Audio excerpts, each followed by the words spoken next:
এই যে একা একা চলাফেরা করছেন, জীবন নিয়ে শঙ্কায় ভুগেন না কখনো? যে আমার পরিবার সবাই তো, আমি আমার মাকে বলেছি যে দেখো, মানে আমরা যে লড়াই নেমেছি, আমার একটা মনে হয় কি কোনো রাজনীতিবিদের না বাসায় মৃত্যুটা হইতে পারে না, এটা কোনো ভালো মৃত্যু না।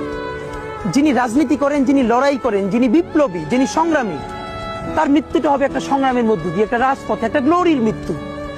আমি তো ভীষণ ভাবে প্রত্যাশা করি, আমি ছোটবেলা থেকে এই স্বপ্নটা দেখি, অনেক জায়গায় বলেছি যে একটা তুমুল মিছিল হচ্ছে অন্যায়ের বিরুদ্ধে, সেই মিছিলের সামনে আমি আছি, কোনো একটা বুলেট এসে আমার বুকটা হয়তো বিদ্ধ করে দিয়েছে, এবং সেই মিছিলে আমি হাসতে হাসতে আমি শহীদ হয়ে গেছি।